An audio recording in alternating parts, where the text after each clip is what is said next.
आज तो माननीय मुख्यमंत्री जी ने बोर कर दिया सबको, आपको भी बोर किया, ब्यूरोक्रेसी भी बोर थी, जनप्रतिनिधि भी बोर थे, और राजस्थान के लोग भी ये देख रहे थे कि क्या मुख्यमंत्री हैं जो किस तरीके की बातें कर रहे हैं। जो राज्यपाल महोदय के अभिभाषण में बातें थी 80% तो वही रिपीट थी, और उसके अलावा जो 20% थी वो मोदी जी की प्रशंसा करनी थी। वो दिल्ली से पर्ची आई थी, उसको ऐड करके और किसी ने टाइप करके और लैपटॉप में दे दिया।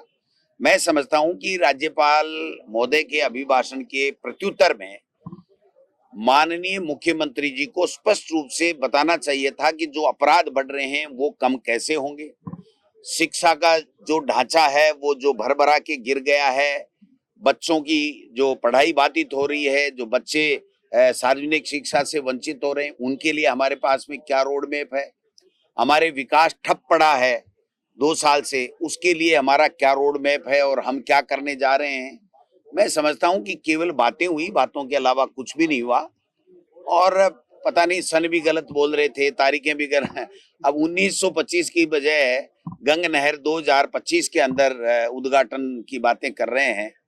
तो मुख्यमंत्री जी का दोष नहीं है, क्योंकि उनको जो लिख के देते हैं वही उनको पर्ची पढ़नी होती है, उसके अलावा उनको कोई इजाजत होती नहीं है।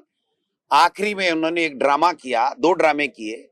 एक तो उन्होंने 2 साल की जो भी सरकार की जो भी काम है उनकी जो पुस्तिका है वो हर सरकार जब निकालती है उसको पेश करके कहा इस पे बहस करा लो।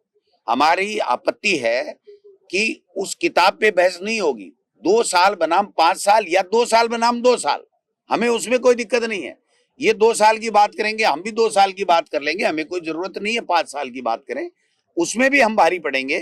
दूसरा, इन्होंने कहा कि खेजड़ी के लिए अपनी चिंता जताई, लेकिन साथ में ये कहा कि सोलर हमारे लिए बहुत जरूरी है।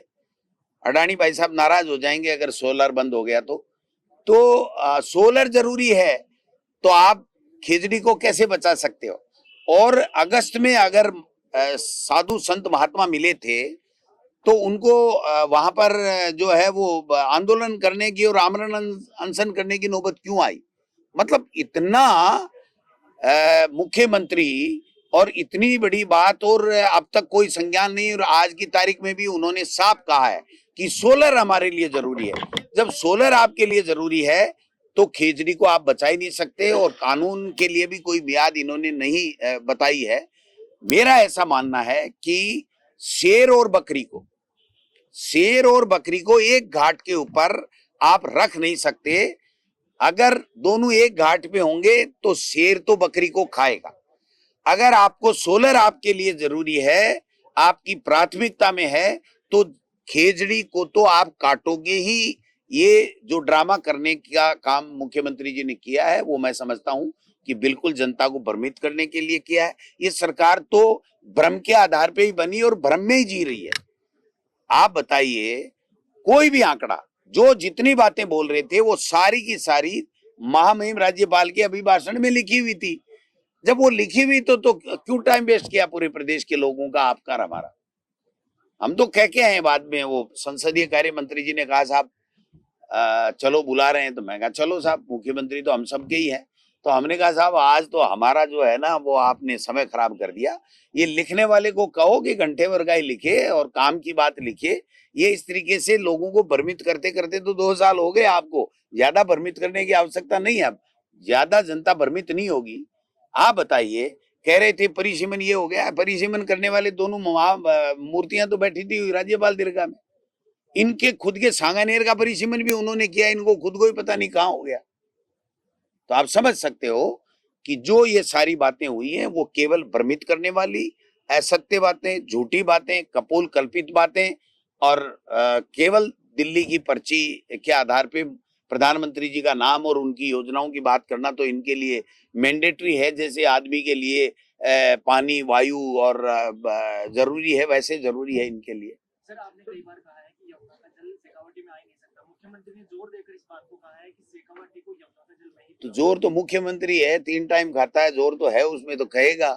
लेकिन मुझे ये बताओ ना, 4 महीने में डीपीआर बनाने वाला आदमी 2.25 साल में डीपीआर नहीं बना सका, तो ये तो 5 साल तो गए भाई साहब, आधा तो गया। उत्तर भी का मेरी बारी आ गई अब तो सुना है। उत्तर भी का मेरी बारी क्या होती है? अब टाइम गया इनका। मैं लिख के दे रहा हूं, अगर बोतल में भर के तो लाते हरियाणा से, तो मैं कह नहीं सकता। अगर एक बूंद भी पानी यमुना जल का शेखावाटी के लोगों को अगर ये मुख्यमंत्री, ये भाजपा की सरकार ला दे, तो मुझे बता देना, मैं यहीं बैठा हूँ।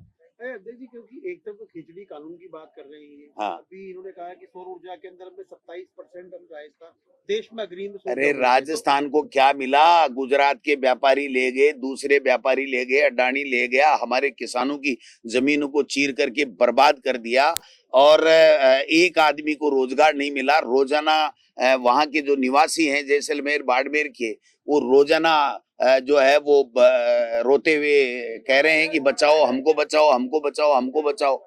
और खेजड़ी के लिए साधु संत है वहां आमरण अनशन पे बैठे हैं, और ये सोलर का गाना गा रहे हैं। सोलर का गाना तो ऊपर से दिल्ली से पर्ची आई है, इसलिए गाना पड़ेगा, नहीं तो काका जी नाराज हो जाएंगे। क्योंकि आज के बिश्नोई और जसवंत बिश्नोई भी गए थे।